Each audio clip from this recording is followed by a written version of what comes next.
So kind of everybody. like LastPass, where it like controls all your passwords. Mm-hmm. Yeah, cause I got the Nano Ledger wallet, and some people saying I haven't really put any coins into it, but some people say it don't hold everything. I really want a wallet that hold everything, so I don't got to have five different wallets and stuff like that. Yeah, I had bought the Trezor first, and that's kind of back when the Trezor and the Nano were pretty much the same price, and they pretty much offered the same one. But then um, I think the Nano holds stellar lumens now, and my Trezor still doesn't. So I'm kind of wishing I would have went with the Nano. Hmm. But I have stuff out there that I haven't been able to move because neither wallet supports it. Hmm. I think I have a Nano Ledger session this Thursday. I'm going to be playing around with it. So anybody wants to tune in, they're welcome to. You said on Thursday? Yeah, Thursday, 7 o'clock p.m. Eastern time. I just hear a lot of people because I got mine in December or like the end of December, beginning of January. I had ordered it on Amazon, so I was hearing a lot of people saying, that wasn't, good to do. You're supposed to, but this was before anybody was saying anything about that. So I bought it. I mean, it looks okay, but I guess I don't know because they were saying some people could have. Uh, Tamper with it. yeah. Well, what I did, well, I went on YouTube and I said how to reset.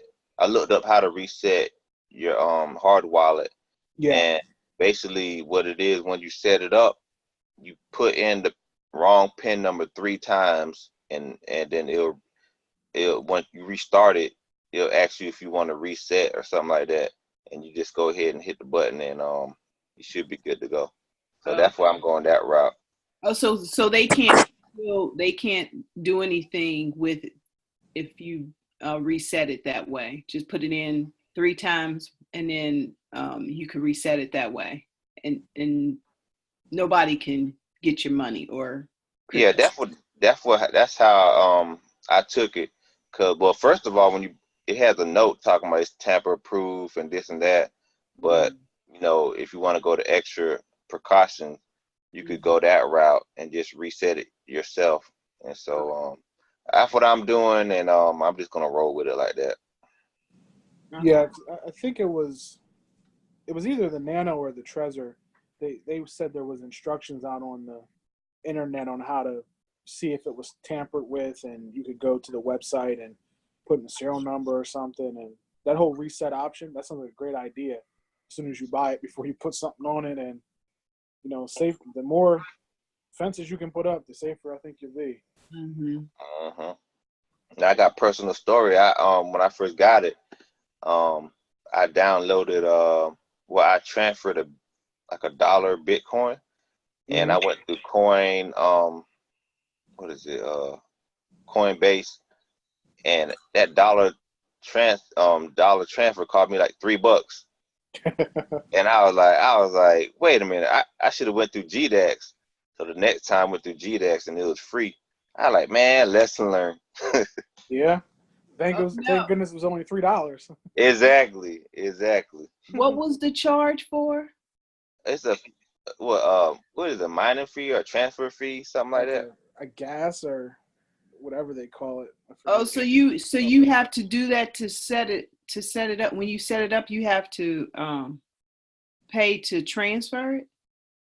When you transfer from coindex.com, there's fees I to think he's saying that not when he set it up, but to test it out to make sure it was working. Oh, right, okay, okay. right. But if I went through GDAX, it would have been free, which I did the second time. Yeah, I was kind of pissed, not kind of on the same level as your story. I had transferred from Gemini to my Trezor, and it worked fine. And I went to transfer from my Trezor to Binance, and I was charged a fee. And Mm. I'm thinking, my Trezor is like a USB drive. It's I own it. Why would I have to pay to take something off of my treasure to put it on the exchange. Mm-hmm. But I'm like, so now I really don't do too much transferring in and out of my treasure. Mm-hmm. Yeah, it's a learning experience. Yeah, so all of my stuff is on the exchanges. I don't have. I was trying out the love coin thing. I mean, I know it's not anything on it, but yeah, I don't put anything on the wallets and all of that stuff. Mine is just on the exchanges. That's why I said I need to go ahead and safeguard it. Yeah.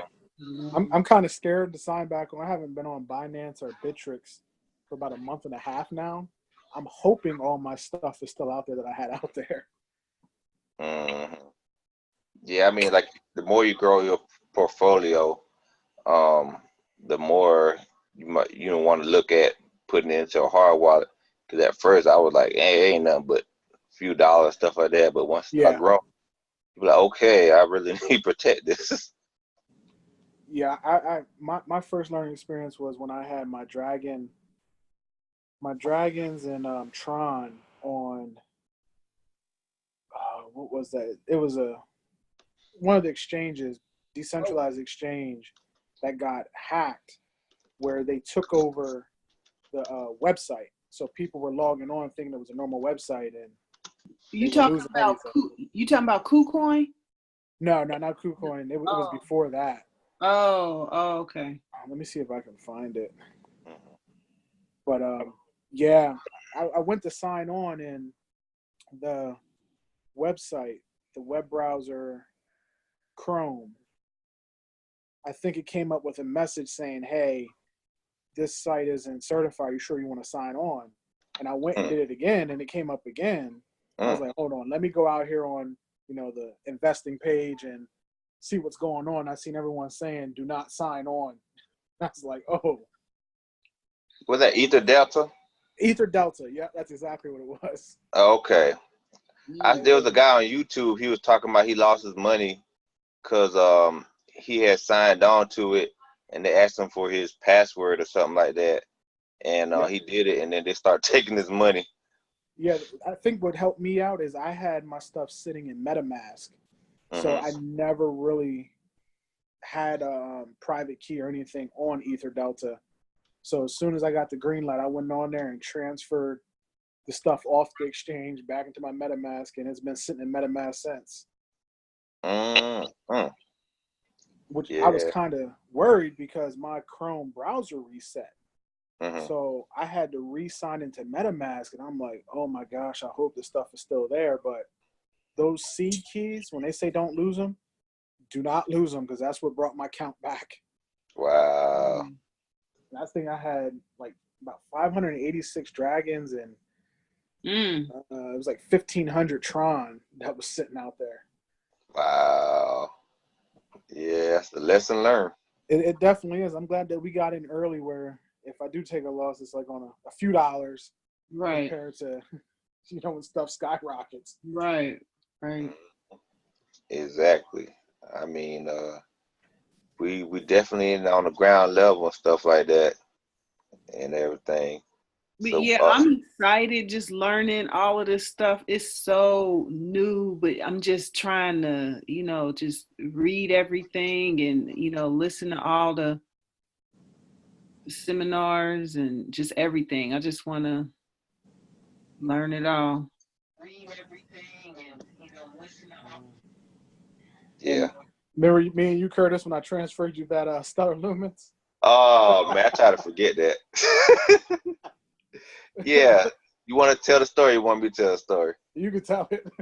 Okay, so Terrell, he transferred me Stellar Lumens, and somehow, like when you copy the and paste the address, stuff like that, somehow between that time it had changed, and I used the old address, and the money, the Stellar Lumens went into Netherland. It was just disappeared. And I was like, I never received it. He was like, I sent it, and he showed me he screenshot it, and I was like, no, that's not the same address I put in. So that was like poof. That's what Lamar had sent the Yeah. stuff? Yeah. Oh, okay. So I guess that was a good thing that it was, free. And I mean, Right. sellers still kind of pretty cheap.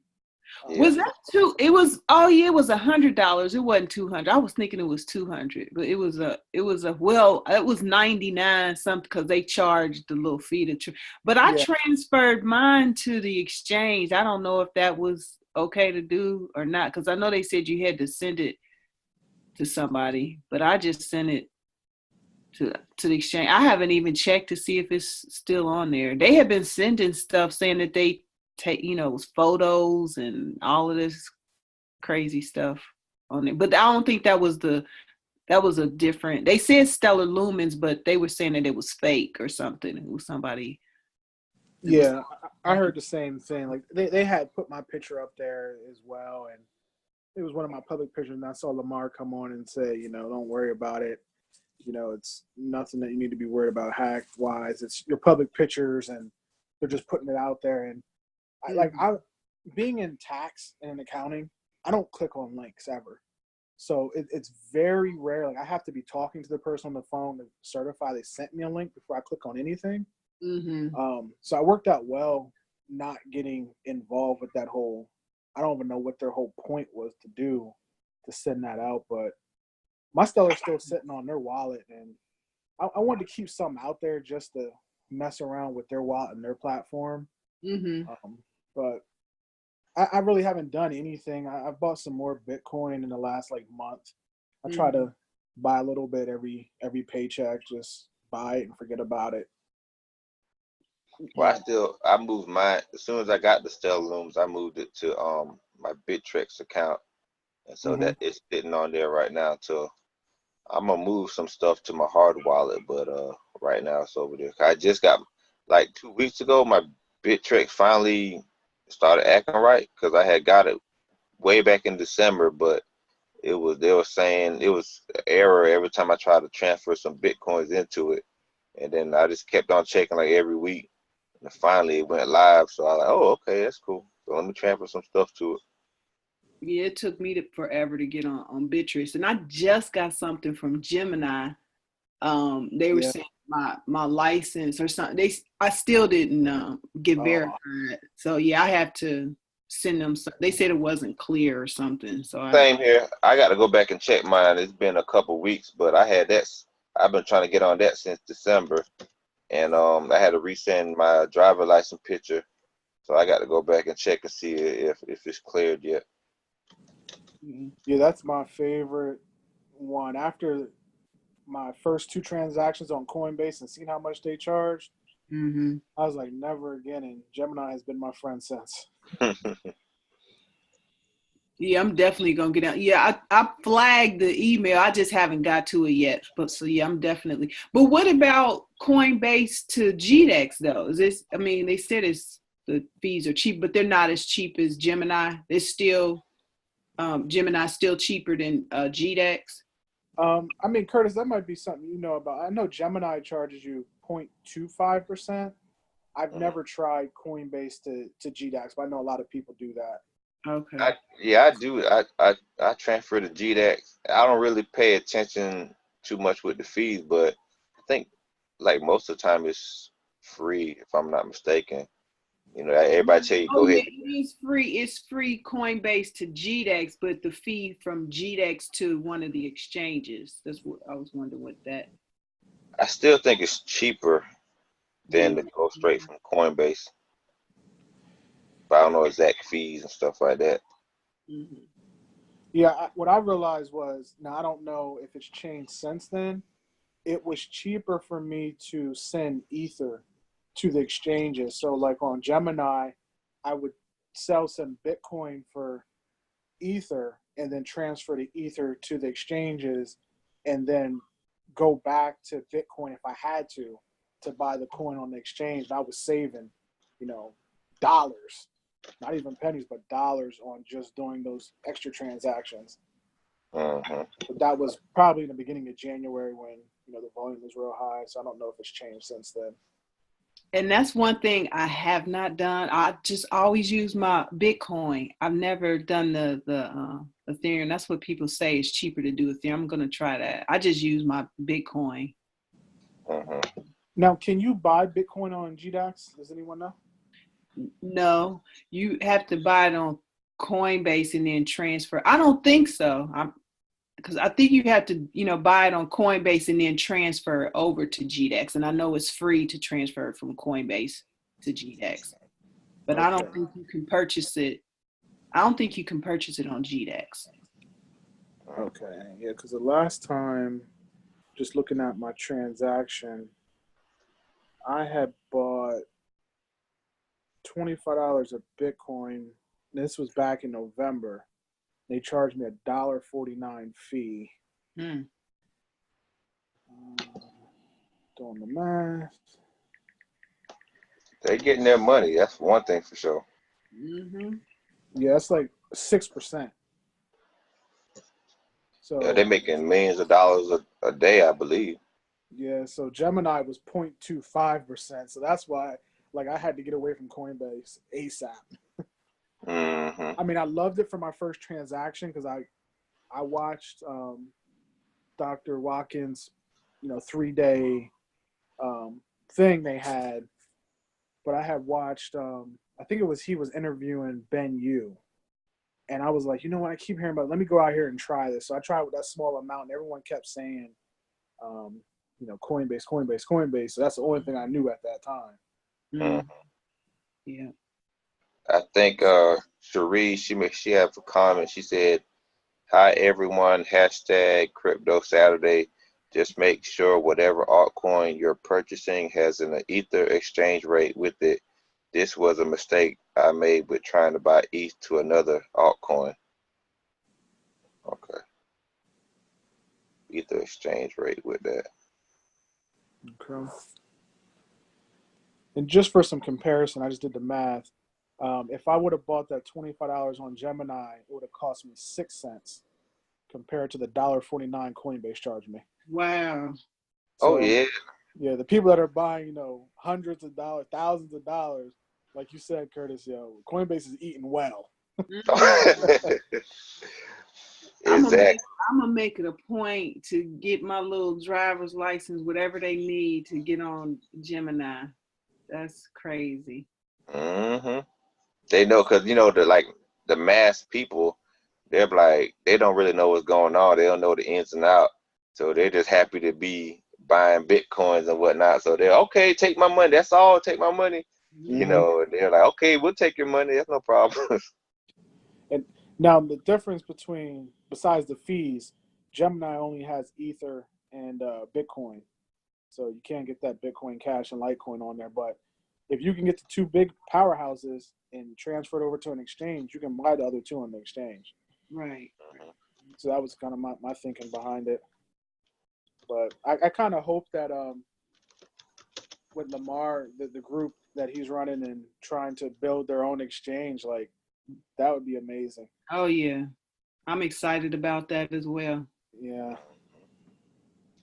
There's just so many different things going on between the regular DU, DU 1000, Lamar's group. I'm like, I need more money. I'm telling you, man. But the good thing about, with Lamar is just that one time, payment. Or I think it's annual, so you stay with it and, that's it. So that's a good thing. And I mean, it's a lot more reasonable, the price. And not saying the DU and D1000 is not reasonable. It's just, it's easier for me to do 121 time and 300 each month. And then on top of that, buy coins. But I have to keep telling myself I'm paying for education. Yep. And I just came out of grad school and I know what I paid per class. So, and that's what the thing, we're investing in ourselves. That's what we're doing. We're investing in. So, I just keep telling myself that as I write that check, transfer money on my one account to the other. I'm telling you, this is the best way. I'll tell anybody to strategize is go to your local farm market and purchase a money tree seed and just plant it in the backyard. You good to go. Plant in the backyard, you better make that money. Yeah. Yeah. And so, what coins have y'all been eyeing, or what's on your radar, or what do you like? I want to look at that new one they just said. What is it? CNB. I haven't. CND? Yeah, I haven't got that yet, but that's what I need to. I don't even know what it's all about, but I seen it. I was gonna look into it. Yeah, Oh, they, syndicator. yeah, they had a market update. Mark Moss, he talked about that. Let me see, Cherie, you got to unmute yourself. You'll be able to talk. Yeah, that's Mark. He was really excited about that one, like he Yeah. was with, Ripple and stuff. But anybody want to? I don't know if Terrell, if you heard about it. Yeah, syndicator. I saw their fast move when it came out, but I was just so busy this last week I didn't get in, and I seen it has been up this week, but I see it's down right now, only about 1%. So I'm looking to get in. I'd rather get in at like 12 compared to trying to wait for 9 and then go up. Like I played around with Ripple, but at the same time that was new to me, so I only put in I think like $100 in Ripple, and then like 3 weeks later that thing just went, and I was like, oh my gosh. So And like you said, what is CND? What is it at right now? It's at like 13 cents or so. Okay. Yeah, What's up, y'all? 1463. Hey, Martin. Hey, Hello. instead of trying to bite pennies, I might as well just get in now and just wait for it to go. And I agree with you, Curtis. Like he was excited about syndicator, like he was Ripple. Mm-hmm. And if the past is anything of the future, better get in now. But if Right. not, I mean, he talked about forecasting it to get to $5 by the end of the year. Oh So, wow. so if you're thinking about if it's at 13, 12, 14 cents, yeah, buying it in now, because I bought like 1,100 coins, and so yeah, I did the math. I said, so if it goes to $5, it's like $5,000. I'm sorry. Which coins were you talking about? syndicator, Yeah. What's the trading code? CND, I think. Oh, CND. Okay, yeah, I Yeah, bought some of that a while ago. Right. Right. And then some people talk about, well, why didn't you you could have said this earlier and this and that, but you got to realize what they try to do is take out the risk, yeah. 'cause, you can get in early on a lot of stuff and it don't pan out, but they're trying to take out the risk out of stuff so it won't affect your portfolio that much if it do dive. It's funny because all the coins that they have recommended, they've weathered the storm pretty much, and they're down a little bit, but I'm not too worried about them. But the ones I try to take my own and go out on are the ones that I'm getting pounded on right now. That's how it works, ain't it? I can't wait to get back to the break even. I'm gonna sell some of it and then keep, the other ones just for speculation. But I'm like, follow the rules, follow the rules. Yeah. Replace fenders. Yeah. There's one that I I tried to look under the plastic parts, but did the best I could. But it's dark. Okay. Yeah, there's one that I had. Somebody was like, "Hey man, this could be the next coin. You need to get in on." I'm like, "What? I need to get in on that?" Okay, so I got in on that. As soon as I got in on it, it dived so bad. I was like, "Man, that's it. Why did I go outside the box on it?" Yeah, I stopped jumping in like that before doing my research, man. I got burned a couple of times with that kind of stuff. Mhm. Now it did had jumped up. It had pumped up real fast to the price I had bought in on it. And then I was like, "Oh, it's gonna keep on Yeah. jumping up." Then it went Yeah. right back down and ain't never went back up. I said I should have sold it right then. Probably because he was telling everybody the same thing. That's why. That sounds like those pump and dump scams. Yeah, man. Yeah. So that's one of the reasons why I don't buy anything out of the Jarvis, outside of the Jarvis system, just because they know through, their own research and everything what the best coins are. Because, I mean, the truth is, I don't know anything about the technology. So, You would have fooled me, Cherie, because the There was no presentations existing you do, damage, right? I would have thought you No, wrote it's the right. technology.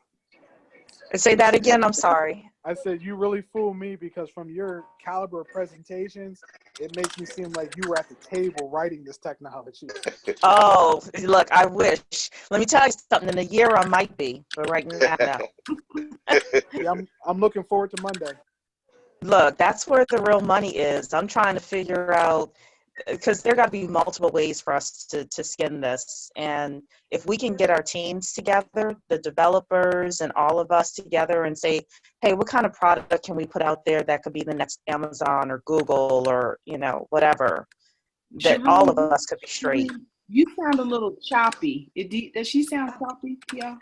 A little bit, yeah. Oh, I'm sorry. That's okay. Could be my internet connection. Sorry. You have that Lamar Wilson internet connection. Let me try this. Yeah, Curtis, the one like you were describing about you got in and it went down right away. It sounds like when I got into Redcoin. Mm-hmm. But, being just stupid and just following everyone else go up, I didn't even do any research on it. I don't know what they do. Mm-hmm. It was just a very cheap coin. Mm-hmm. And it'd be like that. I mean, how they call it, FOMO? Yep. That's exactly what it was. Try to get in early on the next big thing, but you don't know what in the world you getting in on. But I mean, it's lesson learned. We learning these mistakes now, so that we be stronger later on. Yeah, I agree. Yeah, what I find myself doing, man, is like I won't invest too heavily initially. I'll just try and get a position in there, then I'll have time to do some research afterwards to decide whether or not I want to keep it there. Or Yeah. That's how I handle my FOMO, because I hate to hear about these coins where I didn't move fast enough and then it went up like 1,000%. I'll be like, damn. Yeah. But I at least want to get a position in there on the exchange I want to get it from, and then do my research and decide whether or not I'm going to dump some more in there. Right. But what was that, Charles? We were saying that was it, I want to say 50 or 60% of ICO coins 2017 fell. Anybody remember that? Yeah, I think I read that. And stuff. So there's a lot of stuff out there that's just there to take your money, basically. So But that's the same as the number of businesses that fail. 90% of businesses fail within the first 5 years. So True. yeah. Mm-hmm. I'm on like year 7 or 8, so I'm good. But it's a struggle every year. You gotta really, unlike my job where I can just show up and get a check. If I don't, perform, I don't have that person next year. So. But some of them are really just there just to take your money. They're like, yeah, come, I got this white paper somewhere here it is. And people say, oh, white paper? Oh, you're legit. And they put their money out, and next thing you know, they go onto the site and you see a hand waving by. You're like, oh, something not right. Be like loose leaf paper. Mm-hmm. Exactly. And see, the more people, especially new people coming in, they're going to get suckered in so easily because, they're just jumping in on anything that they can see. Yeah. Can y'all see me? No. Am I on the camera? No, I can hear you, but I can't. Yes, Oh, okay. So do you all plan on going to the crypto, the event in Atlanta? Oh yeah. No, I can't go. I want to meet everybody. I want to go, and I'm just going to try to. I hope they put out an agenda soon because it's just like 4 days. I don't know if I'll be able to go all 4 days, but I want to definitely get down there because I haven't been to Atlanta, first of all, and then to see some of the people in person, that'd be nice too. But I have graduation. The only thing is Mother's Day. That sucks. It's on Mother's Day, but that's true. But my mom said she wants to go to Atlanta too, so it kind of worked out for me. That's cool. They're gonna have a special guest, but they ain't say who it is. I got graduation the following week after that, so it's like I can't take off this many days in 1 month. Yeah, I think it'd just be cool to meet everybody, man. Just all I see is text messages and profile pictures. It'd be nice to hang out with some folk. Yeah, a whole bunch of black people in one room that are making money. I'm telling you. Yeah, we better get metal detectors for them. And I don't want no school shooting up in there. We're gonna be. So if I see somebody who don't look like us with a backpack, they ain't getting in. I'm telling you. So have y'all? Is Lamar gonna be there? I think he said he was. Oh, okay. But I know he's doing a tour as well. Yeah.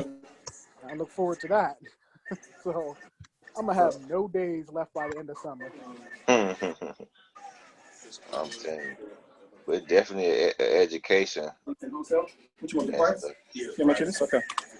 Hopefully the goal of on with Cherie's Monday blockchain consultant to take care of me by the end of the year, where I won't have to worry about going to work for someone else. Did you go to the were you able to make it to the last one? No, I missed the first one. Okay. Yeah, I jumped in on it and stuff, and everybody throwing around ideas and stuff. And I mean, I really would like to do something like that, because hey, that's a job opportunity. Yeah. I know another thing. I try to get off Facebook lately. The only reason I'm on here is because of the investment groups. But I just found myself too much like Dr. Boyce would come up going live, Lamar would come up going live, Charles would come up coming live, and a whole bunch of posts from people. And I'm like, I gotta put this down. I'm getting addicted. Yeah.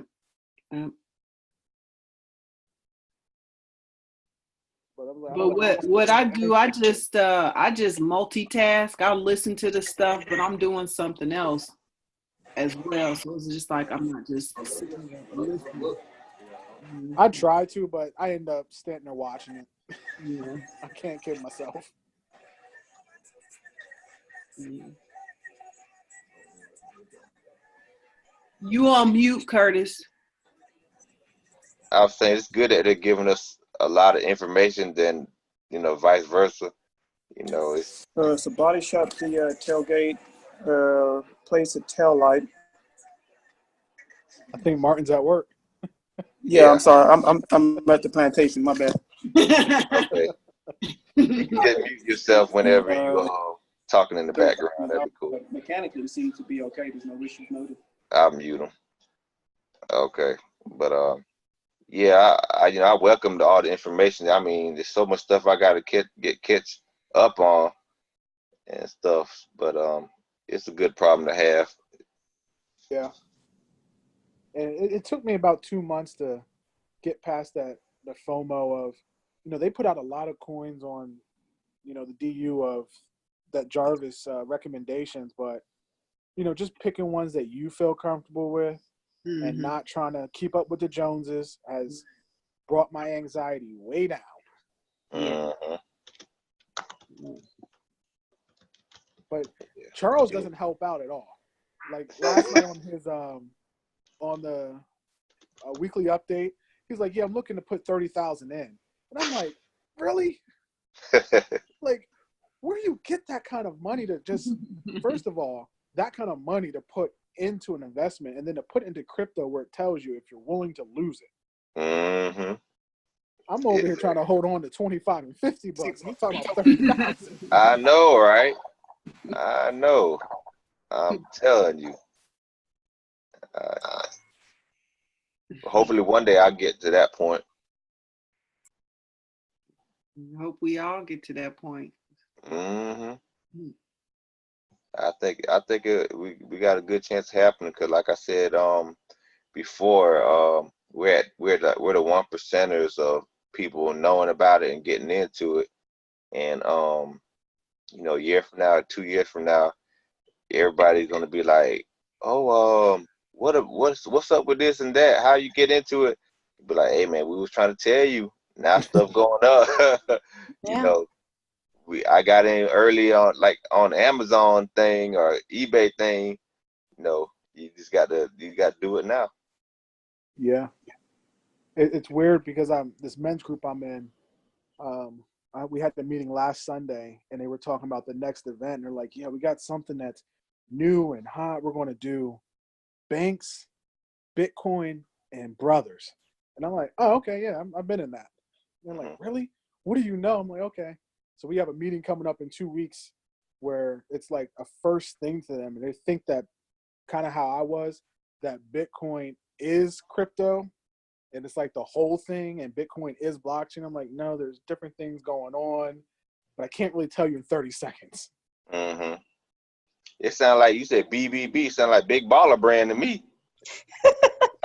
Yeah, we're not paying him any money, so we're not going to say it for him. Please don't pay him any money. The Big Baller Brand. That's what you in on? No. He's a special kind of guy. He's too much for me. Yeah. I'm more of a laid back person. He reminds me of Don King in his prime, just like always promoting. I'm telling you. Yeah. But on a side note, Well, go ahead, Siri. I was just going to say, I went to a business meeting this morning with a whole bunch of ex-military people and government contractors and a couple of people that work within the government. And I, stood up and let them know about our blockchain consultant group. And I had like 3 or 4 people come to me asking me, can you tell me about the blockchain and what is that? And, there are going to be a lot of things happening. Like one of the ladies who works for the government said, right now there are a couple of agencies, because the government is made of like agencies, right? Like different sections of the government. Right now you have your trailblazers, but in about 2 years is when the big money is going to come from the government into blockchain, 2 or 3 years. So I was like, wow, I thought we were late to this whole thing, but if we're ready in a year, we could really make some good money from the US government. Hey. Yeah. I give my money every year on taxes. Give me some. Well, yeah, we might as well get some money back. Yeah. So if we're skilled up, because, there are people that are going to be looking for these blockchain consultants within the government, and you can get a contract, or you could get a job. Show me the money. Yeah.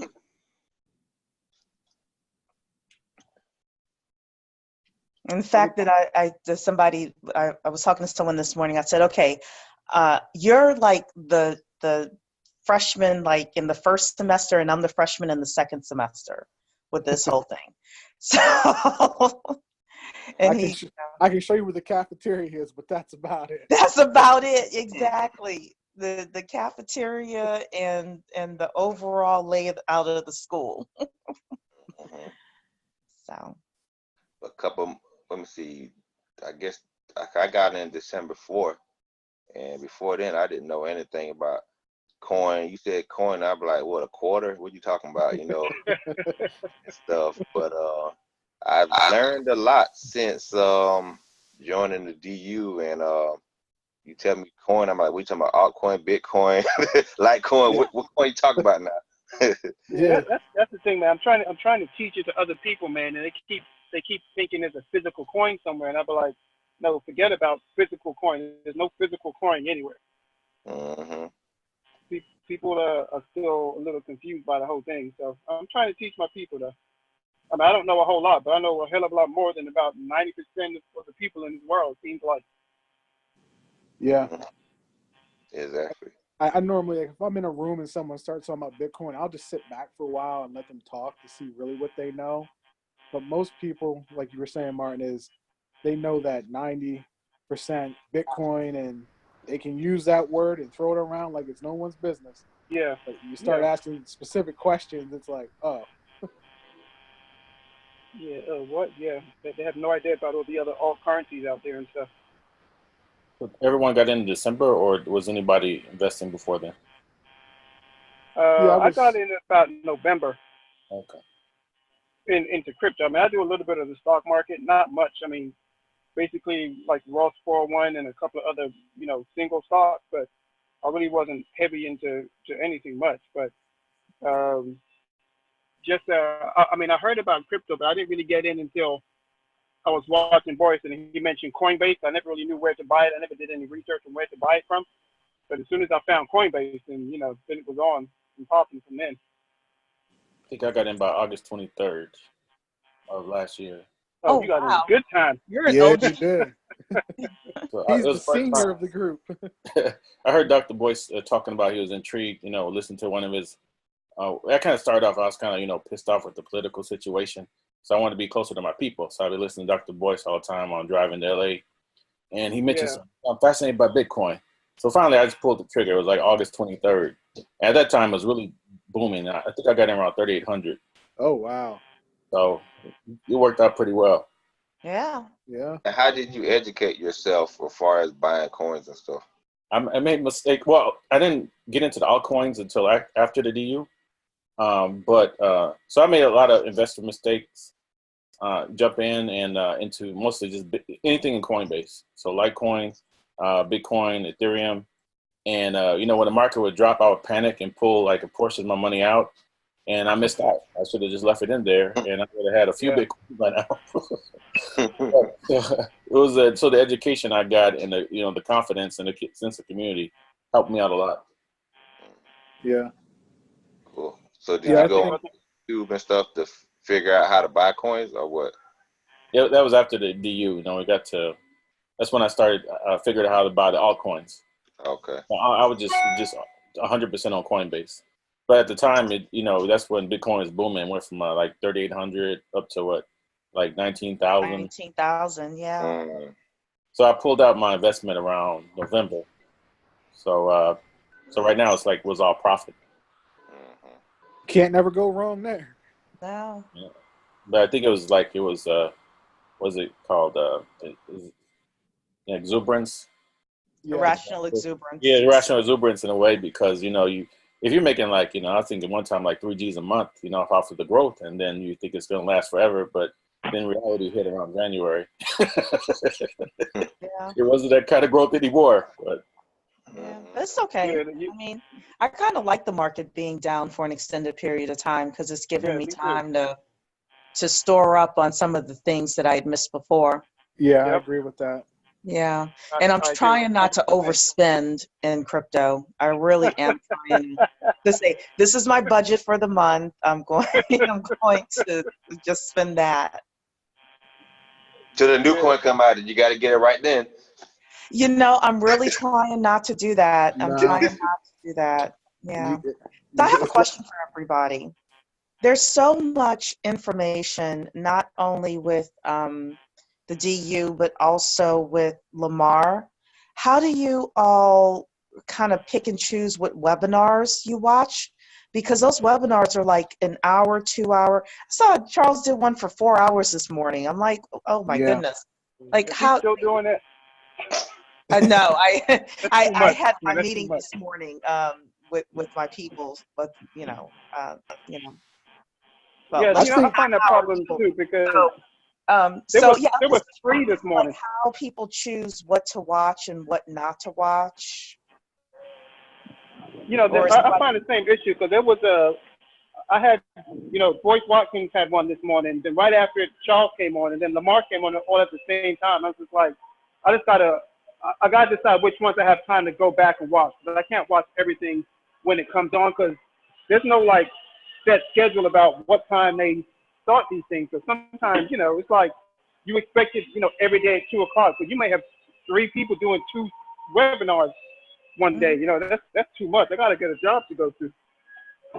And I'm with the Freedom family, so we had something at 9 this morning, and then I was watching Lamar and then Charles. So I just try to multitask. I'm doing different.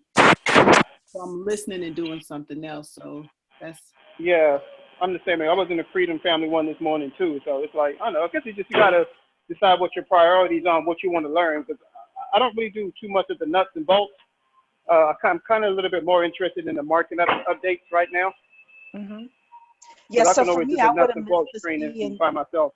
I would have missed the C&D thing except for tonight. You know, now I'm going to go back and check that a little bit more closely. See, you just talking about spending too much money. Now look at you. You about to go buy some C&D tonight, aren't you? Well, okay, so my dates for investing in crypto are the 15th. So that's like a week and a half from now. So okay. Hey, well, I'm gonna tell you this. Once you watch that video, you can be like, I'm betting on everything. Here you go. Oh, really? Well, I better go buy mine now so you guys can drive up the price. Oh my goodness. I want my Lambo right now. I'm betting everything. Oh goodness. Is that the one, Curtis? Is that the one from today? Yesterday night, Friday night. Yeah, but it's a new one. About a week ago. It's a new one. Mark Moss and Charles, I think last night? Yeah, Friday he mentioned it again, but it was a fast mover about a week and a half ago, and then the full research came out, I think, earlier this week. Okay, so it's the same one, the CN. Yeah, CND. Oh, okay. Yeah. Who was Curtis? Who was it with? Was it with Wu and Mark? Yeah. Okay. The ShamWow guys of crypto. It's what? The ShamWow guys of crypto. Oh my God. I'll tell you. Hilarious. Hey, as long as it's not Big Connect, we good to go. Yeah, word up. You know, it's funny, Tree, you're talking about, you know, spending so much money on crypto, and, you know, my wife and I obviously share a joint account, so she'll see like these withdrawals from the account. She's like, where is all this money going? So, you know, I got to pull up the Blockfolio, show the app. She's like, oh my, okay, my bad. So she's doing your thing. What's that? So your wife is into crypto? It's okay? Nah, she's not into that stuff at all. I mean, I've tried to explain it to her, but it's just like, you know, her eyes glaze over. Yeah, she's not into that stuff at all. I'm trying to get her. My kids, my daughter's actually really interested. So I got my daughter, she's 15, so she has a Coinbase account that she starts putting some money into. So, and my son is 18, and he started dipping into some of the other altcoins now. So, okay. Now, you said you're in the Freedom Families, right, Martin? What's that? You said you're in the Freedom Families too? Yeah, I'm in the Freedom Family also. Yep. Does your wife like real estate, or does she like stocks? Like, is she into investing at all? Actually, it's funny because she has a now. She teaches fashion merchandising class at a high school, and I always told her, it's like, you know, we used to have a clothing line together. Teach that sewing itself, but it's the same thing you're teaching to the kids. You can get paid for this, because a lot of people want to learn about the business and how to get into it. And she's just like, no. So I think she watched the How to Sell or the Julian one. And now she bought like 6 sewing machines, tables. She's already got clients now that she's going to set up her first class. She's got 6 clients that she's charging $100 for a 5-week class. And she's got a space at one of the local SBA art centers here. And I'm just like, see, that's what you need to do, man. Just monetize it. Yeah. And my cut 20%. Julian is really good too. He's a really good. Yeah, he is. Yeah. He about his money, I can tell. Yeah. And I only charge my wife 20% for that advice. So I think that's a win-win. You're not charging her nothing. Oh, heck yeah, I am. 20%, man. I need that crypto money. Oh, she'll get it back one way or the other. Yep. Yeah, she will. Cool. No, but, you know, it's just about monetizing your time. Because, you know, I try to explain to people, and that's something I'm still learning myself. It's like the talent that we use in corporate America to make other people rich, we can take this, you know, into our own lives and do it independently and probably make 4 times as much without even trying hard, you know? Right. Yeah. And it's a shame that we just kind of give our time away for a little bit of money. Well, I'm a full-time business owner, and I will say that it is hard. So of course, you have your ups and downs with business. You have some months where you are like killing it, and then other months where you're like, oh my goodness, do I need to get a job? What am I Yeah. doing? So the biggest thing is if she can get the marketing down and get it consistent, then you Yeah. know that really helps.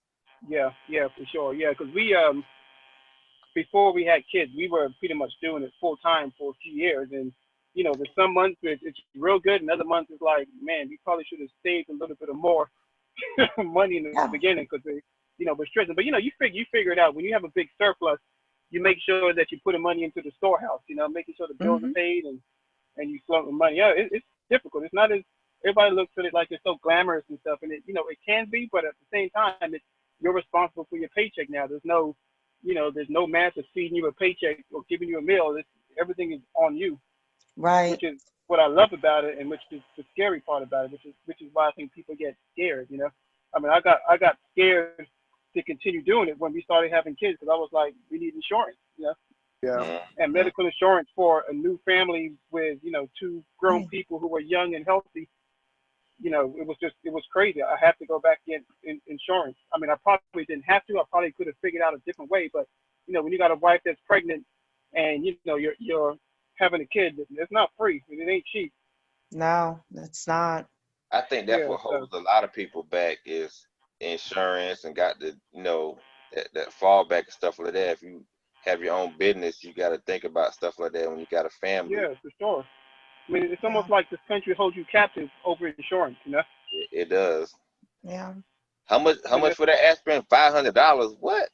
You know. Yeah, seriously. So one of the things that I'll bring in the DUIC to this, one of the things that I would love to see us do is invest in businesses. So Martin, for example, for you, there may be businesses that are pitched through the DUIC where we're like, okay, we're going to fund this business for a couple $100,000, and then we'll get dividends of some sort, Sure. you know, from it. So you could still be a business owner and yet have a job and have that insurance and that security. So Sure. Now, what business are you in? If you don't mind me asking. sure. Oh, a business owner always tells what business she's in. I write business plans, and people need business plans for all sorts of reasons, whether it's raising capital or government certifications or immigrant That's visas. right, Yeah. I remember So seeing that. Okay. it's a good business to be in overall. Yeah. Now, have you generated any business from the group? No, but that wasn't my purpose of being here, so it's okay. Okay. I might one day, you know. Yeah, I mean, you know, you got a captive audience with a whole bunch of people looking to start a business. Yeah, I mean, I might end up writing white papers or something like that. I'm not quite sure. Sure. But what Now, I'm really trying to do, Martin, is I'm trying to get out of selling my services because I'm capped at a certain amount of money per year. And I'm really trying to figure out how I can write a business plan, even if I do it for free, for a blockchain product that we can sell. And then the sky's the limit based on, you know, the number of people that want to join that community and use that platform. Sure. Yeah. Now, you know, I haven't, you know, one thing I've been thinking about is, and everyone can jump in on this one, is I guess I can't think globally enough on how to use a blockchain other than things like voting and banking and how it would really affect our community. I just can't think big enough, I guess, about the technology, about how it would truly help our communities other than transferring funds to other countries. What do y'all think? I mean, how do you think this blockchain can benefit our community specifically? Well, I'll chime in here. I don't necessarily, so I agree with one thing Charles said. The best thing for us to do is figure out a global problem that every ethnicity needs and then take money from other ethnicities. So I'm thinking about it as what's a global problem that we can solve. It's 20 and then we're able to take those profits and invest them in our communities. Yeah. Right. Build wealth, you know. How would you use a blockchain to do that? I say building wealth. You build wealth, and then you have vision and projects you can work on to build in the community. That's the main thing you need in order to get something rolling. So you See, you empower yeah, yourself, then you can and empower others. that's where my brain cuts off, because I understand the part where we want to solve the problem, and I understand the end part of making a lot of money, but I can't wrap my head around how exactly would you use the blockchain to do that and build a business around that, other than like banking or like voting or that type of scenario.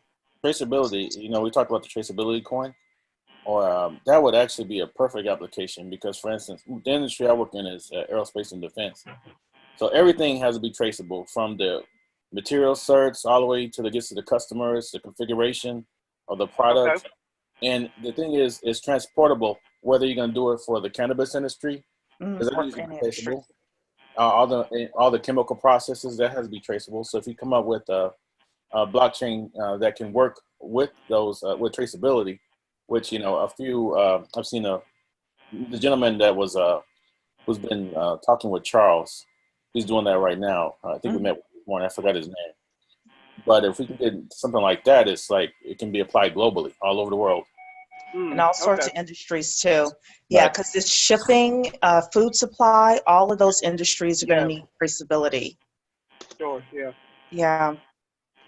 I was speaking with there's a lady in our group. Her name is Tamika Peoples, and what she's trying to do, which I think was pretty cool, is she's trying to supply designers with T-shirts.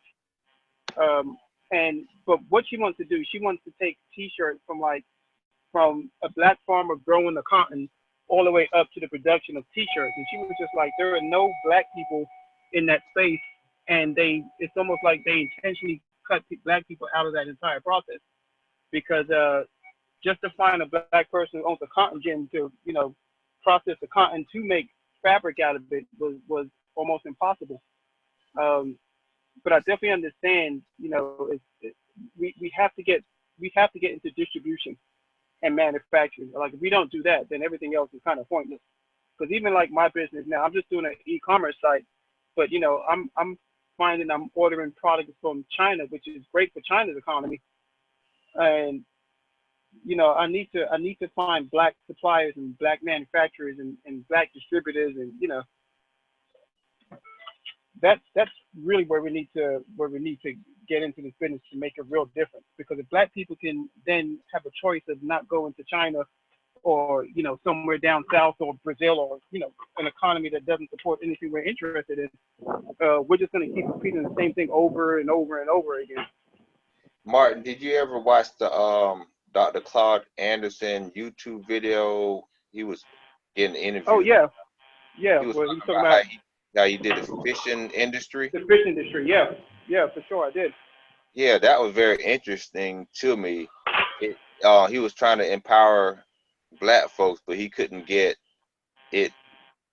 He couldn't get it organized where it go from fish to distribute and stuff like that.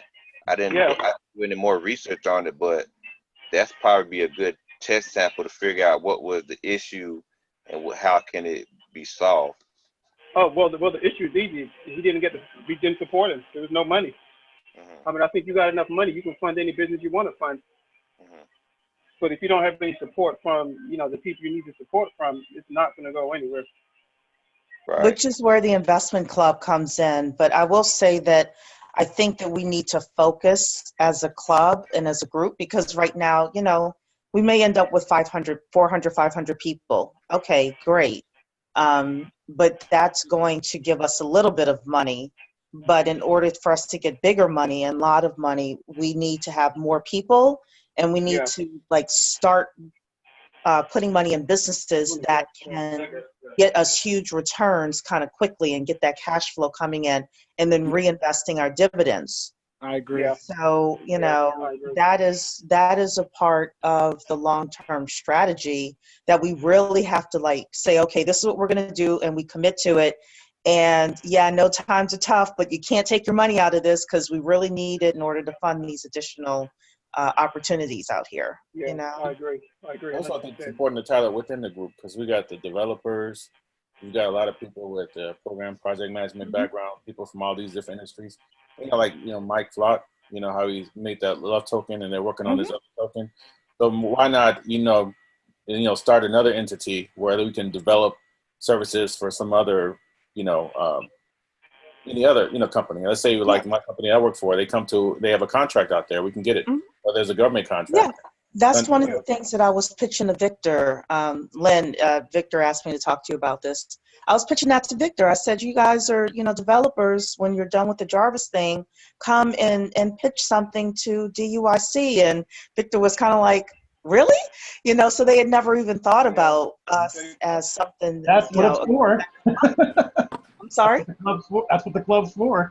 That's what the club is for. If other people are going to come to us and ask us for money, why wouldn't we fund our developers as long as they have, a good idea and some good technology behind it? And there are people within the group that would write the white paper for them and do the marketing and the customer service and all of that. We could get behind them, Totally. But part of it is we're not seeing our group as a true resource for people. That I don't know yet. Yeah, I think it's a baby. It's got room to grow, and we really figure out the power that's in it and stuff like that, then really be a force. Yeah.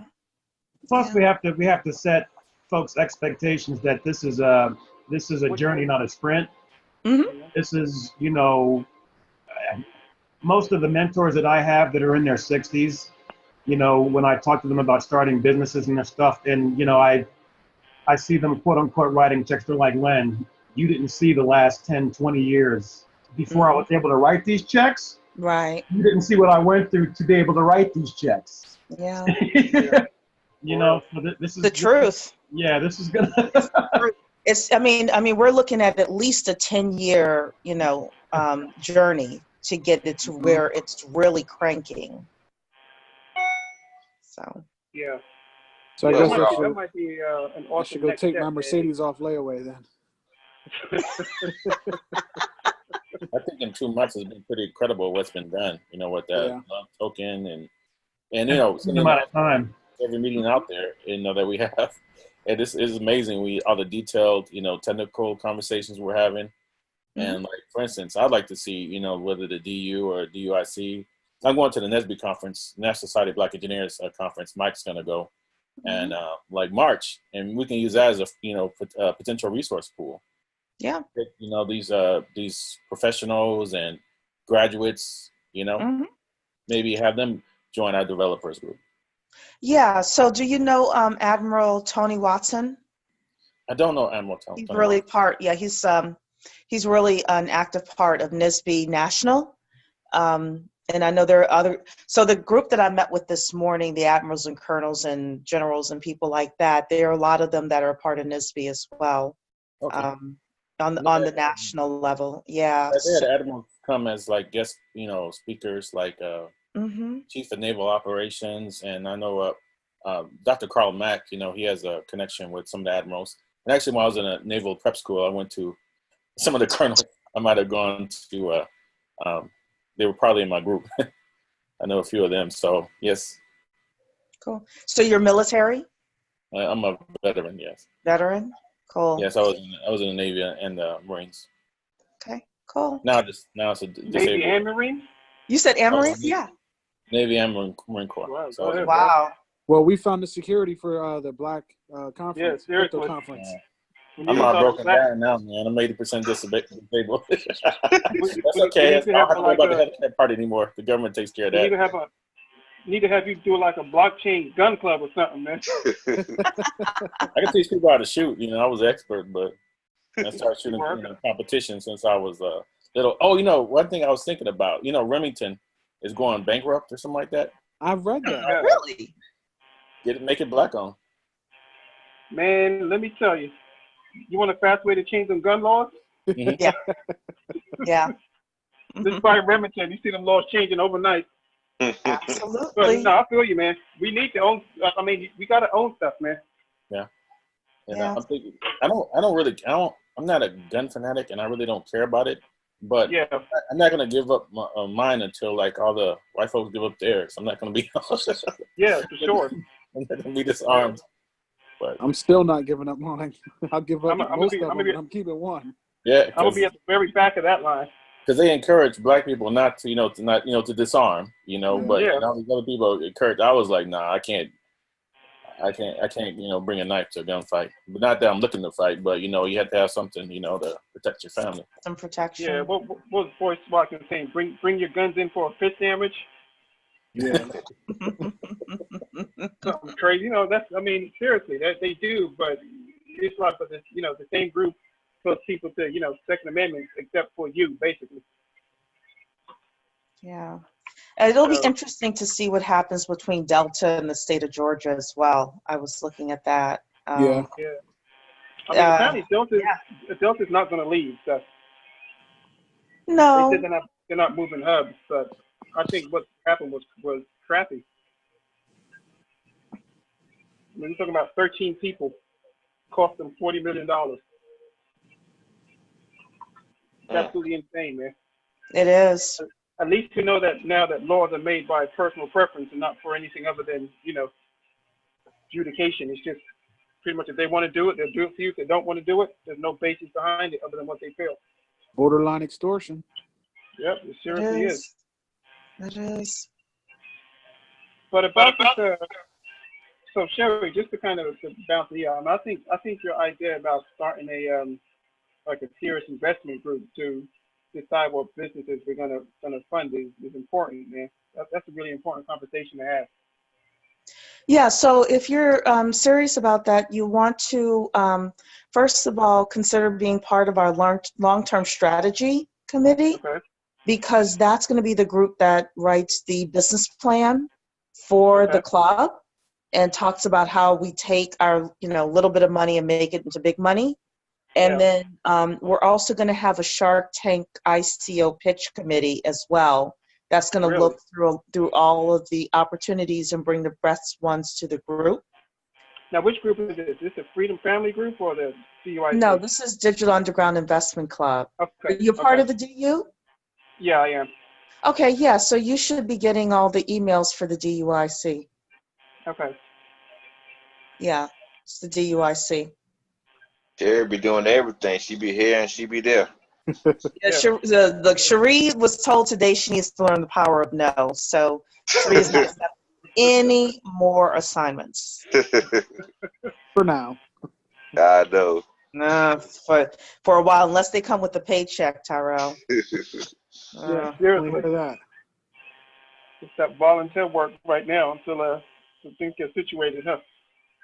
Yeah, I'm trying to find a blockchain product that I can sell, make a lot of money, and then sell the company one day or something like that, and retire. That's my game plan.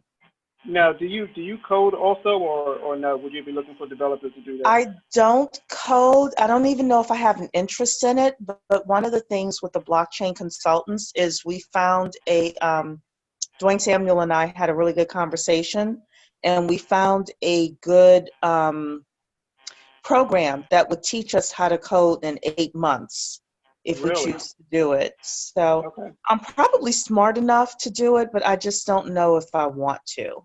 Maybe Len can help with that a little bit since he knows all that stuff. Patience. Coding, the debugging portion is what takes forever. Oh, yeah. It's like I just don't know if that's my passion. Passion doesn't pay the bills. I don't know if it's the right path for me.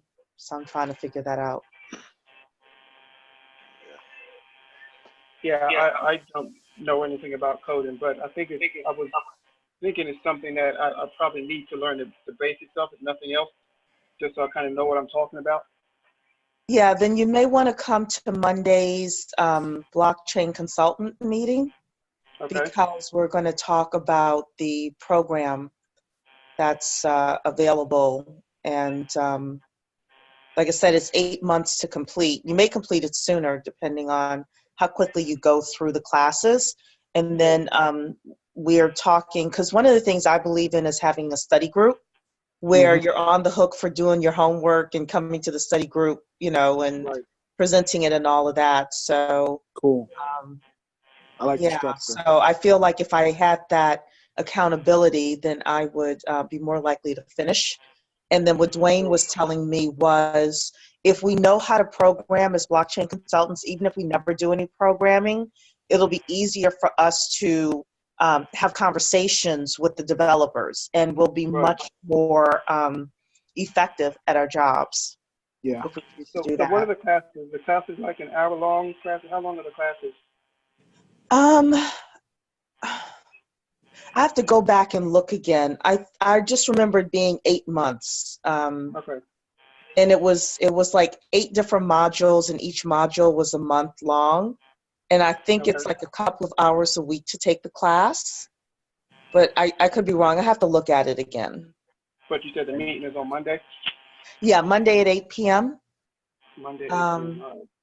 If you email me info@duic.world and just say the blockchain consultant, I'll send you the link to the Zoom for that. You know what language it is? Python? Oh, it's Python. Okay. Yeah. Python. And then my understanding is once you know Python, then you can learn the Ethereum language Solidity on top of that. And there's a certified Solidity course that's on top of that. And then by that point, if you wanted to get into smart contracts and all of that, you could do so. See, this is where I'm going to play myself because, it turns out what language it was. I was like, I hope it's in English. This is where I'm playing myself, so I'm going to keep that to myself, okay? Yeah. No, my understanding is that Python is the easiest language to learn, and it's also like the most versatile. And then once we have that, there are other languages you can learn as well, but I don't think we want to go that deep with it. I would love for us to have like a years of, of school, I'll put that in quotes, and then a couple of apprenticeships as well. So we're talking with Victor, who's talking to Charles. I want to talk to Lamar, and then I talked to my group of people today as well, and then see what other people can bring in terms of a couple of projects that we can work on for some real life, touching of these, of these opportunities. So this sounds really exciting. Yeah, and then after a year, you're in a position where you can make money, I've been definitely looking for a way to monetize it and teach kids in the community about this stuff. I feel like even if the coins go down, I need to learn something where I can make 6 figures from it or 7 figures. I agree. There's another option that's related to what we're talking about. If you can write a good statement of work, and so I'm gonna give a couple of different examples. When I work a lot with universities, and what they'll do, they have a senior project where you can do like a non-disclosure agreement, so they can't pass it on. You give them like whatever little stipend, and you have them, basically over a year's period or less, execute their senior project. So all you do is give them the statement of work, the parameters, and they have to give you a finished product. So that's like a way you could do it. And I work with, like universities like UCLA, San Diego State, UCSD, UCI. And that would be easy for me to do because I have some connections there. Okay. And so that's one way to do it at low cost. So that would be considered proof of work? It's whatever you want them to do. I mean, for instance, we'll give them an engineering project that says, build a concept for a robot that can do one thing. And it's amazing. When I go to NSBE to recruit, I'm just like amazed. These students, like you're talking about Python. I got one student hired who built a robot that could recognize colors and recognize shapes and be able to pick up a robot to pick up a ball and bring it to a person wearing a certain colored shirt. Wow. What it is these people, I was like, when I went to engineering school, I was like, wow, we didn't know any of this stuff. That's amazing. Yeah. And so these people, they're having a hackathon. It's sponsored by Google too. So that's what interested Mike Flighting going. And another thing, instead of like getting too deep into programming, what we can do is also write a statement of work. And they have this I learned from this from a executive who used to work with like I think it was like Google or Apple or whatever. But our daughters go to school together, or used to. So what he would do, he started this app called Yummy, YUMMI, very nice app. So he put a statement of work out there on this network, and all these developers all over the world bid on it. So he said the Ukrainians were the most professional, and I guess they have some of the best hackers in the world. So he said they did a whole what is it called they did a whole proposal based upon a statement of work, and you should see the app. It's pretty sweet. So he basically did it. He pays them milestone payments, and they did it, and he owns the source code. And there's a pretty professional app to develop. So there's different options of, instead of having to do it yourself. I would love it if we were able to get some HBCU or community college kids here in the United States versus taking it overseas. But you're right. We could do that. And then, Victor was telling me like the testing and the user interface and things like that are things that we could potentially work on without knowing how to code. So yeah, could be interesting. So We'll come up with a couple of projects to work on. I would say, come out with a project and we can shop it out there too. I hired somebody from Prairie View A&M University, students from Tuskegee. So all it takes is somebody to go there when they open the senior projects, propose it, and provide so much funding per month. Right. And then the students, they'll pick your project and they execute to it. Right. And they're looking for, something that they can do as work study and maybe even earn credits as well as a little paycheck. So. And it's required for I was a mechanical engineer, so I had to pick a project, and it was required for me to do it within a year. So some people had to develop some type of interactive website. That was years ago. Okay. Other people had to develop some type of machinery. It was all over the board. Very cool. Well, yeah, we should definitely take a look at that. That is awesome. Hey, can you explain what a hackathon is? So basically, they just give you some type of a task to do, and you have these students, and they tell you, I guess they give you the parameters. I never participated in one, and you develop something based upon those constraints. So, and then then they judge it and they pick a winner. So this one's going to be sponsored by Google. So actually, I can send out to the website. I posted it. And you can see some of the events that are happening. They're sponsored by, at the NSB Career Fair, there's companies like Intel, Apple, the U.S., all the military branches, because they all have engineering arms. Yeah. So, and these students, they blow me away. And I was an interviewer, and when interviewers came out, we were like, wow, these kids are way more advanced than we were. Yeah. That's the thing I like about opportunities like this, man, because I think, our kids get such a bad rap sometimes, but they have so few opportunities to prove themselves in situations like this. And every time they get a chance, they always seem to excel just from basic knowledge, man. I think if we can absolutely get this stuff into the hands of our children in some of these neighborhoods that have been forgotten and neglected, man, I just feel like that's the only way to turn things around. Yeah. I think that one of the things that we may look at long term, which would be great, is setting up some incubators, some of our own blockchain incubators or whatever the upcoming technology after that is, and just taking some young people and nurturing them, and not only teaching them technology but teaching them business and soft skills and all of that, making them well-rounded people. Yeah, because I'm very interested in just being a consultant and just teaching kids or whoever just the basic stuff to get into it. Just even that that's something that is very important. I feel that we can offer that and talk to them. Okay, this is what this is about. This is what that about. Because a lot of people don't know.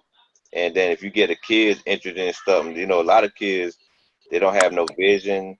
They just trained to just work for the man and do what the man say. But if you give them that opportunity, they can, the whole another world can open up to them, and they can have a bright future. So that's what I want to bring into it. Yeah, absolutely. Yeah, it's just a matter of education, man. I think education just changes everything for everybody. Mm-hmm. I If think you, if you you'll be surprised about how many dynamic Black organizations out there, but they're just not consolidated. And it's yeah, kind of like the separation. We got the DU here, for instance, our organization. You have NSBE, and you have the, what's it, Black MBA associations. You have, Mm-hmm. but I wish there was like, a way to like bring us together so we can, pull upon the resources. And so I'm pretty optimistic because when I've seen like these engineering and science students, what they come up with, I'm just amazed.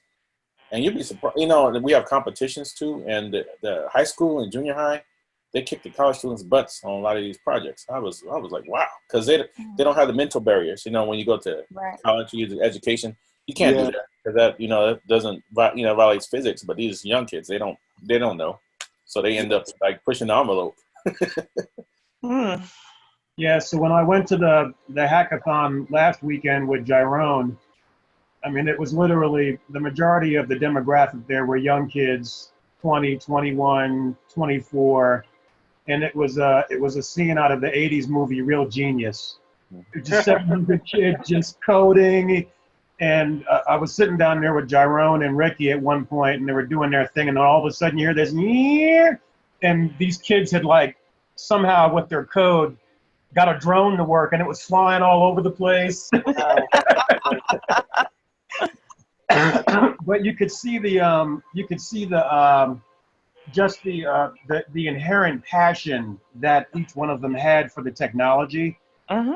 And it was the same passion I had growing up as a kid in Queens, New York, in terms of my studies and drawing. And my mom had a lot to do with, introducing me to a lot of things, but it was myself that kind of took things to the next level. And it was just being in a room with like 700 kids just like that, and with technology and robotics. And it wasn't just blockchain too. One of the things we also have to stay abreast of and close to is artificial intelligence and machine learning. Mm-hmm. Those two with the blockchain have to go hand in hand. So we have to stay on top of that technology as well. Yeah. This shows a lot of energy too, around these young people. Like I feel like the energy, they're just amazing. They like motivate you just being around them. It's not like they're making, a lot of them are making money off doing it, but it's just that young passion. I used to like to code and, develop things when I was younger, but now I just kind of lost that. You got to refine it. I think Mr. Mosley just gave me some more homework. I know a little bit about AI, but not enough in machine learning. I have no clue. So thank you, Len, for giving me more homework. Yeah, I mean, if we got to learn the technology, because if we don't, we're gonna get left behind. Even I work at a plant, and they be bringing they bring in automated machines and stuff like that, and I look and I say that's taking away somebody's job. Yes. We're gonna get an auto brazier, this and that, and it's gonna help us out. And I'm saying, somebody's gonna lose their job over this. If you don't learn that machine, you're out the door. Yeah. That's just like blockchain technology and stuff like that. If you don't learn this stuff, hey, that could be your job, your friend's job, or stuff like that. So you want to get in and know as much as you can. Get somebody say, well, who's gonna go? Well, I know this. So you might want to keep me. It's going to be survival of the fittest. That's totally right what Curtis is saying. Actually, that's what part of my job is. One of my responsibilities is what's called like the site leader for producibility. So we'll come up with like different projects to be able to save costs in our factory. And I tell them, we go to automation. We've set up like five-axis machines, and we don't have to increase the number of people. And we basically can take on more work. And eventually, if people like do attrition, they leave, we'll just have the machines take up the slack. We have robotic arms. So you're right. We have to innovate. We can't just stay still. I give people an analogy. There used to be a lot of people who made horseshoes. But when cars came around, they're like, I'm not going to do this. I've been doing horseshoes for 5 generations. And where did those people end up? And look what happened. Yeah, I was even watching a video. I said this earlier this week. I watched a video where accounting is going to change, where There was a time when like 50 auditors would go into a Fortune 500 company and do like the auditing of the financial statements. And with the blockchain, that's going to be like 10 people going in. And the machine is going to do everything, and it's going to flag the accountants when something funny is there for them to do a deeper dive in. So that was my whole point with the blockchain consultant thing. I'm like, okay, we better skill up, because with the, you know, you're not going to be able to drive Uber because they're going to be autonomous cars, and you're not going to be able to work at McDonald's, and you're not going to be able to do this or that. You better know something. Here comes Johnny Cab from Total Recall. Exactly. Hi, I'm Johnny Cab. Where would you like to go today? And those things that people fell, you know, back to, it's like a freelance society now. A lot of companies don't even want to hire full-time employees. And Martin was talking about having insurance. All of that is changing. Well, you know that the jobs that the telemarketer jobs, stuff like that, that was in the United States. It went to India. Yep. India was getting all the jobs, but now it's getting so automated that they're firing the Indians, Indian stuff like that. So now they're not hiring that many. So the jobs that they took from us, now they're losing that job. So things are going fast. They are. They are. You better know something that's useful in 10 years. Otherwise, yeah, which is ironic that the irony with all this is just, you know, this presidency was basically built on the fact that bringing jobs back. But, you know, we're bringing jobs back like coal mining. That's stuff that's going to be replaced by computers. Automation is going to make low-income people lose their jobs. I mean, there's no other way around it. Yeah. And if we're not positioned correctly, nothing's going to change for our communities. We have to position ourselves to be like, okay, so, you know, maybe you can learn how to write code to develop blockchain and not work at Walmart. Because these people absolutely have the intelligence to do it. They just don't believe they do. And I think belief is a powerful thing. When you believe you can't do something, you absolutely can. Right. And you know, if you've grown up impoverished and you've always been looked at like a second-class citizen, and you've never had any hope or belief that you can change your situation, there's no motivation to change the situation. You know. Yeah. It takes just a few people to open our eyes, because I'm so glad that Dr. Boyce, you know, brought us into this, because if it wasn't for him, I would know nothing about this. I wouldn't be involved in Bitcoin. I would have been watching CNN talking about, yeah, Bitcoin price going up. I'm like, what is Bitcoin? You know, so it takes a few of us to really empower the rest of us.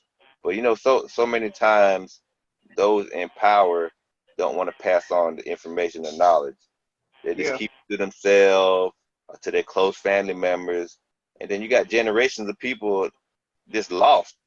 You know, so it's really somebody really special. It takes somebody really special in order to empower others and let other people know. You know, you got to have a real good heart in order to do that. Yep, for real. Yeah, but you know, we don't even need to depend on one person. At the end of the day, if I get a little nugget from Curtis and a little nugget from Martin and a little nugget from Lynn, you know, I can put the pieces together as well. So I think we're as strong as the community that we're building here. Yep, I agree. Yep. Yeah. But it takes wanting to know and be aware. Because a year ago, that's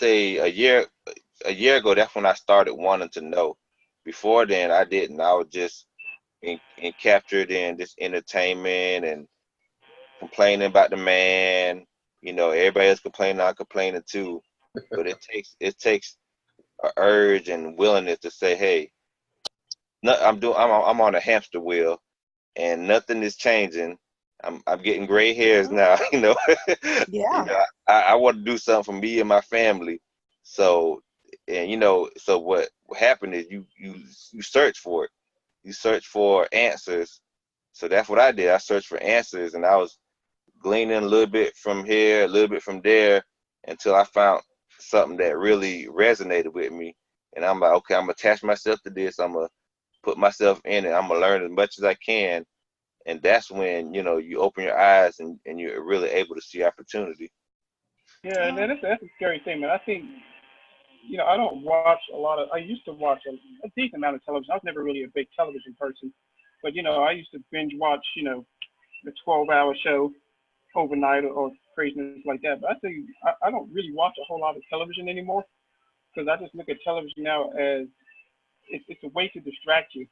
I think getting certain information from the television is important, but man, you start watching the news and you start looking at the implicit messages behind what they're trying to tell you. It's crazy, man. The way that the world views us, it's absolutely insane. And it's like I fuss with my wife all the time about, because every time a news story comes in, I always have a comment as to, okay, why are they always showing us in this position? Like if they don't show the suspect, you automatically know that they're probably not black.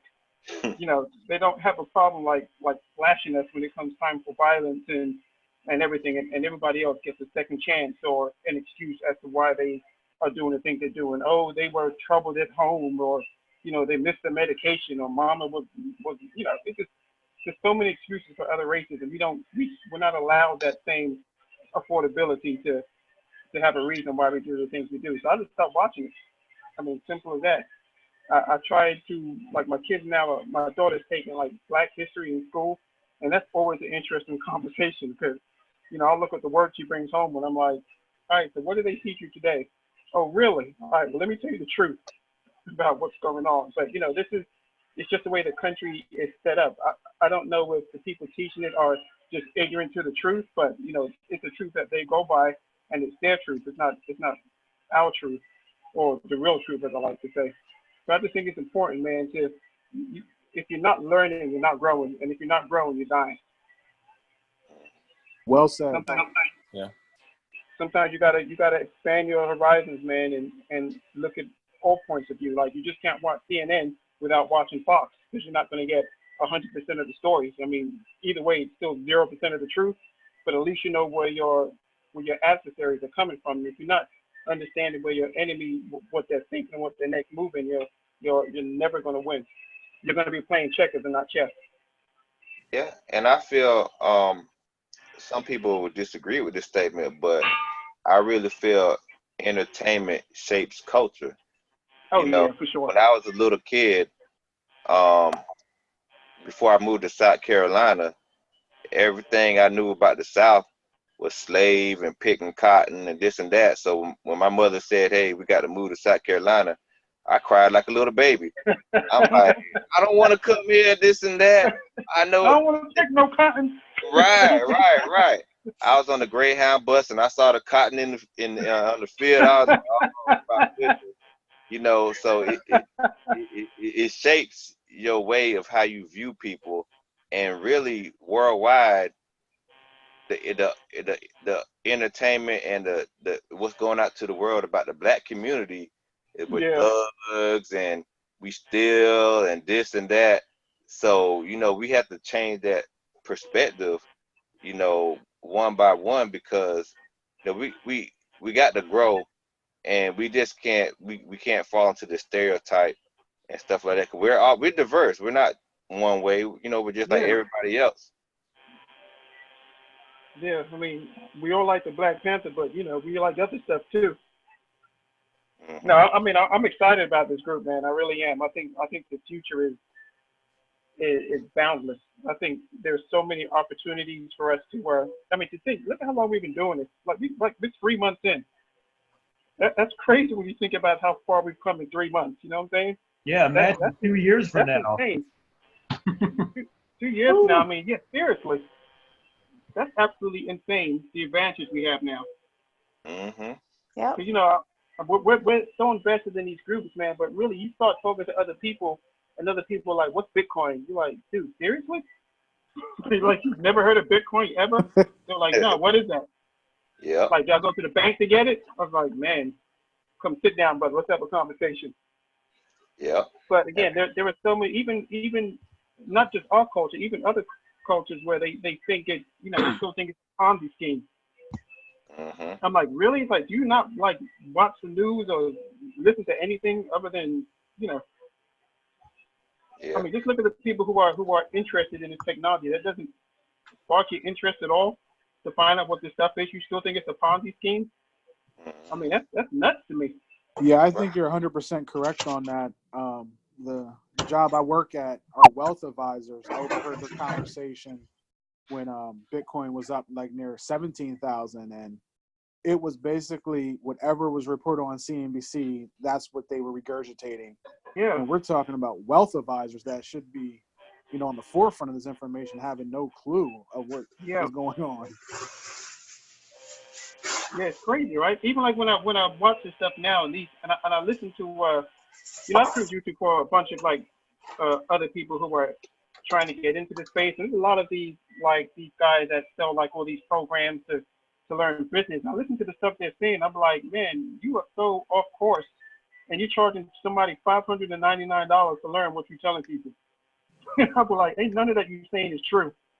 It's nonsense. You know what I'm saying? They're just jumping on the bandwagon and trying to make a quick buck. It's crazy, just the misinformation that's out there.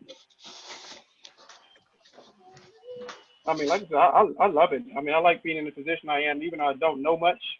I'm not at every meeting. I still know more than 90% of the world, I feel like. And that is awesome. That's one of the motivating factors for me is everything out there I don't know. That's what keeps me digging and keeps me researching. Yeah. For sure. I mean, the answers are out there somewhere. I mean, somebody traded it. Somebody had a reason behind what they did. So the answers are there. If you dig deep enough, you just have to find it like everything else.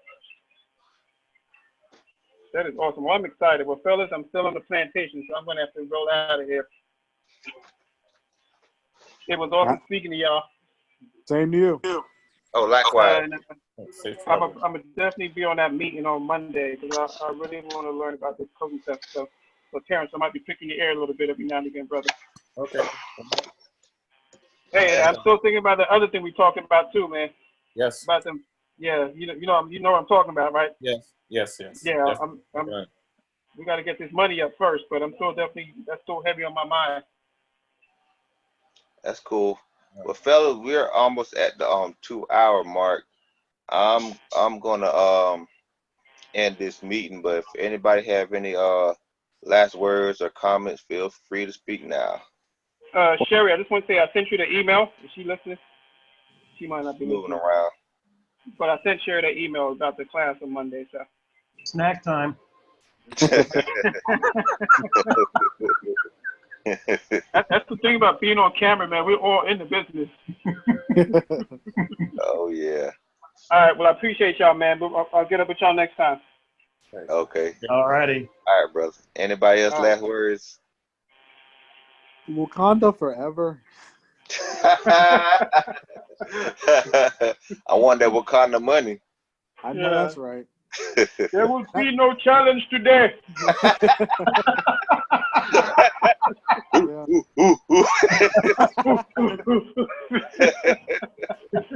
All right, let's see y'all, man. Put it in limelight. Like that's kind of my goal to have my own kind of Wakanda and just like buy back my neighborhood and get more of our community involved on where the world is going, so we can stop being followers and left behind and actually start leading some of these conversations. So just trying to build a real life, Fruitopia, if you want to call it that. Mm-hmm. Cool. Cherie, you got any last comments? Hey, I don't even know if you guys can see me. I think I hid myself or something like that. No, just I hope everyone has a great weekend. Okay. Same to you. We're watching you with a bag of chips or something. Oh, no. It was French fries and calamari. Yes, it's dinner time now. I was hungry. So I was trying to set it up so you guys wouldn't see me doing that. But, well, you got to share with us now. We done seen. Will do. I'm putting out this video right now. Thank you so much, guys. Yeah, and I'll see you guys. I guess some of you on Monday. Yes, ma'am. All righty then. Thanks, everybody. Thank you. See ya. All right. And y'all enjoy y'all Sunday. All right, family. Later. Take care.